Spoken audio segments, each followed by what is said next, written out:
अक्सर जो इसके वजूहात है वो लाजमन ये होते हैं कि अगर जेनेटिकल प्रिडिस्पोजिशन हो एक बच्ची में, यानी कि अगर उसकी माँ को रहा है पीसीओडी या उसकी बहन को या उसकी मौसी को, तो उसमें भी लाहक रहता है इसके चांसेस। दूसरा सबसे बड़ी बात जो है दैट इज़ द लाइफस्टाइल। जो लाइफस्टाइल बैडली डिटीरिएट हुआ है बच्चियों में, देखिए lack of exercise, lack of sleep और टू मच स्ट्रेस, ये मेन 3 चीज़ें हैं जिसकी वजह से हार्मोन्स में इम्बैलेंस पैदा हो जाता है और पीसीओडी लाइक प्रॉब्लम डेवलप होती है। भी फ़राइज़ है, ये हदीस भी है, अपने जिस्म के फ़राइज़ भी पूरे कीजिए। एट लीस्ट 40 मिनट्स वॉक कीजिए, ऐसी एक्सरसाइज कीजिए जो थका देने वाली हो, एरोबिक हो, जिसमें आपके पसीने छूटे, जिससे आपकी पल्पिटेशन हो जाए, आप थक जाए, वैसी एक्सरसाइज कीजिए। और दूसरा, अपने घर की चीज़ खाइए, मार्केट की चीज़ों पे ज़्यादा आप ध्यान ना दें। कभी अगर कोई बच्ची एक्सीडेंटली कभी अल्ट्रासाउंड के लिए गई तो वहाँ पे डॉक्टर साहब ने उसको कहा कि आपको पीसीओडी की प्रॉब्लम है, तो तब तक उसको ये पीसीओडी कंसिडर नहीं करना चाहिए, क्योंकि इसके लिए एक स्पेसिफिक क्राइटेरिया होता है। उस क्राइटेरिया में 3 चीज़ें होती हैं। सबसे पहली बात ये होती है कि अगर उसके साइकिल्स बिल्कुल इरेगुलर है, स्कैंटी साइकिल्स है या बिल्कुल बंद हो गए हैं, तो ये पहला फीचर हुआ। दूसरा फीचर, अगर उसकी अनवांटेड हेयर ग्रोथ पैदा हुई है, क्योंकि एड्रेनोजन कुछ हार्मोन्स ऐसे होते हैं जिनकी कंसंट्रेशन बढ़ जाती है मेल पैटर्न हार्मोन उसकी बॉडी में, उसकी वजह से अगर अनवांटेड हेयर ग्रोथ है, साथ साथ एक्नी वल्गैरिस है और सिर के बाल लॉस हो रहे हैं। तीसरा जो है अल्ट्रासोनिक जो इम्प्रेशंस है कि उसमें पीसीओडी है। जब ये तीनों फीचर्स हो या 3 में 2 फीचर्स हो, तब कंसिडर किया जाता है कि ये पीसीओडी की प्रॉब्लम है। अदरवाइज खाली अगर सोनोलॉजिस्ट बताता है कि आपको पीसीओडी है और इन बाकी अलामात की गैर मौजूदगी में हम उसको पीसीओडी नाम नहीं, क्योंकि वो उनमें से आपको ज़्यादा टॉक्सिन्स उभर आते हैं बॉडी में, जिसकी वजह से लिवर भी, आपकी किडनीज भी, आपका लिम्फॉइड टिश्यू भी जो डिटॉक्सिफाई करने के लिए बॉडी में ऑर्गन्स है, वो बिल्कुल उनका फेलियर हो जाता है। अल्टीमेटली आप शिकार होते हैं पीसीओडी लाइक प्रॉब्लम के, ओबेसिटी के, डायबिटीज़ के, हाइपरकैलेस्ट्रीमिया के। अगर घर की चीज़ है, मैं अपने पेशेंट्स की बात कहूँगा, जो भी मेरे पेशेंट्स आते हैं, मैं उनको कहता हूँ कि लो ग्लाइसेमिक फूड्स ले लो, ग्लाइसेमिक इंडेक्स जिनका कम हो, जिनमें शुगर कम हो, जिनका ग्लाइसेमिक लोड कम हो, वो मीट ले, ग्रेवी ना ले, वो पोल्ट्री ले, लीन पोल्ट्री ले, कोई इसमें ममानियत नहीं है, वो अंडा भी ले, बॉयल्ड ले। हाँ, इतना ज़रूर है कि एक्सरसाइज साथ साथ करे। तो इंशाल्लाह रहमान हमारे यहाँ पे डाइटोथेरेपी का रोल है डेफिनेटली, लेकिन ऐसा हर्ष भी नहीं है कि जिसमें बिल्कुल एक बच्ची को लागर होने दें, उसमें जो है ना मतलब मीट भी बंद करें, पोल्ट्री भी बंद करें, उसमें हम एग्स भी बंद करें, चीज़ ऐसा बिल्कुल भी नहीं है। अगर बात करें हेल्थ इश्यूज़ की, तो हेल्थ इश्यूज़ काफ़ी ज़्यादा आजकल लोगों में पाए जाते हैं और हमारे साथ अभी डॉक्टर यूसुफ डेंटो साहब मौजूद है, जो यहाँ पर हमें बताएंगे कि पीसीओज़ और पीसीओडीज़ जो कि ग्लोबल एक इशू है, फीमेल्स में पाया जाता है, जिस वजह से फीमेल्स को काफ़ी ज़्यादा परेशानियों का सामना करना पड़ता है। चाहे हम इनफर्टिलिटी रेट की बात करें, ओबेसिटी की बात करें, कहीं ना कहीं इन चीज़ों की वजह से जो है जब ये चीज़ें जो है एक लड़की में होती है, तो कहीं ना कहीं ये चीज़ें भी जो है उसी के साथ इन्फ्लुएंस हो जाती है। तो यहाँ पर आज हमारे साथ डॉक्टर यूसुफ डेंटो साहब मौजूद है, जो कि यूनानी जॉमेंस क्लिनिक में जो है इस चीज़ का ट्रीटमेंट करते हैं, और अभी हम वही मौजूद है, जिसमें से अगर देखा जाए तो इनका जो एड्रेस है छताबल में है, तो जिसमें से अगर देखा जाए तो ये जो है इस हवाले से ट्रीटमेंट करते हैं और बताते हैं कि किस चीज़ से जो है ये पीसीओडीज़ जो उसका इलाज करते हैं। मज़ीद आइए इनसे बात करते हैं और उनसे जानने की कोशिश करते हैं तफसीलन इस चीज़ का कैसे इलाज किया जा सकता है और कैसे हमारी फीमेल्स को इस चीज़ पे प्रिकॉशंस लेने चाहिए। मैं डॉक्टर मोहम्मद यूसुफ डेंटो, यूनानी एक्सपर्ट, एंड पर्टिकुलरली मेरी जो एक्सपीरियंसड कंसल्टेशन रहती हैं पेशेंट्स के लिए, वो पीसीओडी पेशेंट्स या मेटाबॉलिक डिसऑर्डर से रिलेटेड जितने भी पेशेंट्स हैं उनके लिए। देखिए, सबसे बड़ी पहली बात जो है दैट इज़ कि पीसीओडी और पीसीओएस एक सी बात है, ये एक सिनोनिमस टर्म है, इसमें घबराने की कोई बात नहीं। हाँ, क्लिनिकली हम ये ले लेते हैं as per the severity of the symptoms, जिसमें ज़्यादा सिम्टम्स डेवलप हुए हो उसी के अकॉर्डिंगली कभी हम बता देते हैं कि ये पीसीओडी है या पीसीओएस है। और चूँकि इस वक्त बच्चियों में एक बर्निंग इशू है, ये ज़्यादातर टीन एज बच्ची में उनमें रहता है। ये अक्सर जो इसके वजूहात है वो लाजमन ये होते हैं कि अगर जेनेटिकल प्रिडिस्पोजिशन हो एक बच्ची में, यानी कि अगर उसकी माँ को रहा है पीसीओडी या उसकी बहन को या उसकी मौसी को, तो उसमें भी लाहक रहता है इसके चांसेस। दूसरा सबसे बड़ी बात जो है दैट इज़ द लाइफस्टाइल।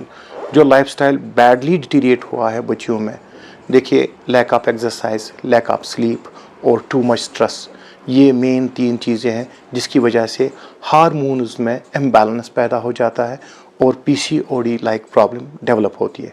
यहाँ पे मैं लाजमन ये बात बताना चाहूँगा, कभी अगर कोई बच्ची एक्सीडेंटली कभी अल्ट्रासाउंड के लिए गई तो वहाँ पे डॉक्टर साहब ने उसको कहा कि आपको PCOD की प्रॉब्लम है, तो तब तक उसको ये PCOD कंसिडर नहीं करना चाहिए, क्योंकि इसके लिए एक स्पेसिफिक क्राइटेरिया होता है। उस क्राइटेरिया में 3 चीज़ें होती हैं। सबसे पहली बात ये होती है कि अगर उसके साइकिल्स बिल्कुल इरेगुलर है, स्कैंटी साइकिल्स है या बिल्कुल बंद हो गए हैं, तो ये पहला फीचर हुआ। दूसरा फीचर, अगर उसकी अनवांटेड हेयर ग्रोथ पैदा हुई है, क्योंकि एड्रेनोजन कुछ हार्मोन्स ऐसे होते हैं जिनकी कंसंट्रेशन बढ़ जाती है मेल पैटर्न हार्मोन उसकी बॉडी में, उसकी वजह से अगर अनवांटेड हेयर ग्रोथ है, साथ साथ एक्नी वल्गैरिस है और सिर के बाल लॉस हो रहे हैं। तीसरा जो है अल्ट्रासोनिक जो इम्प्रेशंस है कि उसमें PCOD है। जब ये तीनों फीचर्स हो या 3 में 2 फीचर्स हो, तब कंसिडर किया जाता है कि ये PCOD की प्रॉब्लम है। अदरवाइज खाली अगर सोनोलॉजिस्ट बताता है कि आपको PCOD है और इन बाकी अलामात की गैर मौजूदगी में हम उसको PCOD नाम नहीं देते थे। सबसे बड़ी बात वो सेडेंटरी हैबिट्स है हमारी बच्चियों में। देखिए हमने बच्चों के लिए एक ही टारगेट इस वक्त फिक्स किया है, पढ़ना है पढ़ना है पढ़ना है, प्रोफेशनल डिग्री हासिल करनी है। इसके लिए हम कभी इनकी हेल्थ नहीं देखते हैं, इनका खान पान नहीं देखते हैं, इनमें लैक ऑफ एक्सरसाइज रहती है। देखिए पहले की बात अगर ये करें कि अभी भी अगर रूरल एरियाज़ में देखा जाए कि वहाँ पे इंसिडेंसेस बहुत कम मिलती है as that of the urban areas में। अर्बन एरियाज़ में ये बहुत ज़्यादा बढ़ चुका है, क्योंकि हमारी बच्चियाँ जब रात को पढ़ने के लिए बैठी तो ओवरनाइट स्टडीज़ कर देती हैं, इसमें भी इनका स्ट्रेस डेवलप हो जाता है, स्ट्रेस बढ़ जाता है। और दूसरा उनमें लैक ऑफ एक्सरसाइज नहीं होती है, वो जो है ना फिर चलती फिरती नहीं है। तीसरा ये कि उनमें लैक ऑफ स्लीप, यानी कि वो जब ओवरनाइट स्टडी करते हैं उसकी वजह से जो स्लीप साइकिल है उनका वो मेंटेन नहीं रहता है, उनको वो प्रॉपर स्लीप नहीं मिल पाती है।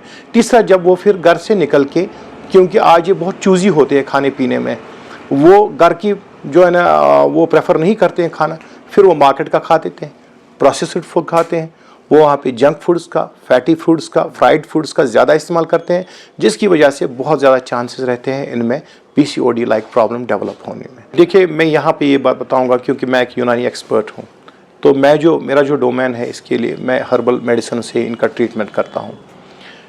मैं पहले ये बताता हूँ, इसमें कोई शक नहीं है, मेडिसिन है तो स्टमक प्रॉब्लम हो सकती है, भले वो यूनानी मेडिसिन हो या अंग्रेज़ी मेडिसिन हो, लेकिन इससे बेहतर ये है कि अगर स्टमक की प्रॉब्लम हुई तो कोई हम गैस्ट्रो फ्रेंडली मेडिसिन वहाँ पे चूज़ करके उनको दे दें, साथ साथ स्टमक के लिए लें। लेकिन एटलीस्ट जो इस वक्त पेंटाप्राजोल, ओमेप्राजोल जैसी चीज़ें इस्तेमाल होती हैं, इनसे इन बच्चों में प्रोलैक्टिन लेवल बढ़ जाती है, क्योंकि प्रोलैक्टिन लेवल की वजह से फिर उनके कब्ल वक्त पीरियड्स बंद भी हो सकते हैं और उनकी जो फिर वो जैसे फीमेल जो एक लैक्टेटिंग फीमेल हो, जैसे वो उसकी वो डिस्चार्ज रहता है, ब्रेस्ट डिस्चार्ज रहता है इन बच्चियों में जिनमें प्रोलैक्टिन लेवल बढ़ी हुई होती है।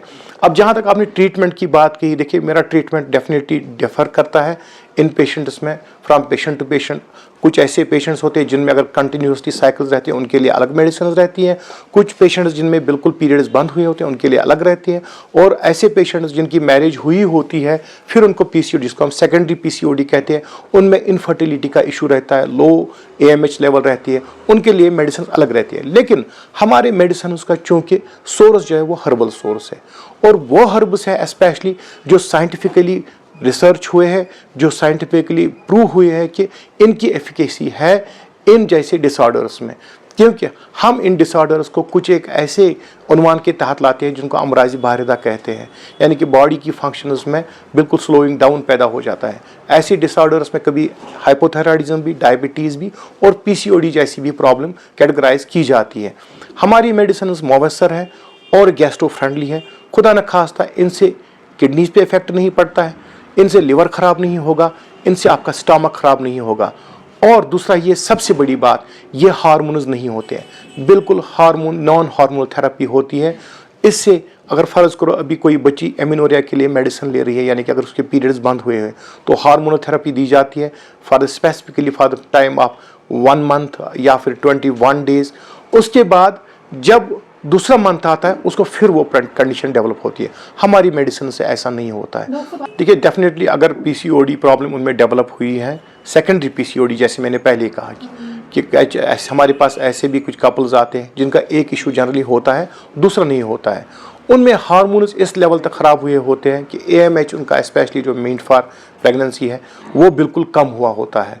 तो डेफिनेटली वहाँ पे उनमें इनफर्टिलिटी के चांसेस बढ़ जाते हैं। भले उनका एक इशू हो उसके बाद भी उनको पीसीओडी की वजह से इनफर्टिलिटी डेवलप हो सकती है। इसके लिए मेरी यही मैसेज रहेगी दैट अपना टारगेट अगर आपने पढ़ाई के लिए कोई फिक्स किया है उसके लिए एक टाइम रखिए। अपने जिस्म के लिए, क्योंकि अपने जिस्म के भी फ़राइज़ है, ये हदीस भी है, अपने जिस्म के फ़राइज़ भी पूरे कीजिए। एटलीस्ट 40 मिनट्स वॉक कीजिए, ऐसी एक्सरसाइज कीजिए जो थका देने वाली हो, एरोबिक हो, जिसमें आपके पसीने छूटे, जिससे आपकी पल्पिटेशन हो जाए, आप थक जाए, वैसी एक्सरसाइज कीजिए। और दूसरा, अपने घर की चीज़ खाइए, मार्केट की चीज़ों पे ज़्यादा आप ध्यान ना दें, क्योंकि वो उनमें से आपको ज़्यादा टॉक्सिन्स उभर आते हैं बॉडी में, जिसकी वजह से लिवर भी, आपकी किडनीज़ भी, आपका लिम्फॉइड टिश्यू भी जो डिटॉक्सिफाई करने के लिए बॉडी में ऑर्गन्स है वो बिल्कुल उनका फेलियर हो जाता है। अल्टीमेटली आप शिकार होते हैं पीसीओडी लाइक प्रॉब्लम के, ओबेसिटी के, डायबिटीज़ के, हाइपरकैलेस्ट्रीमिया के।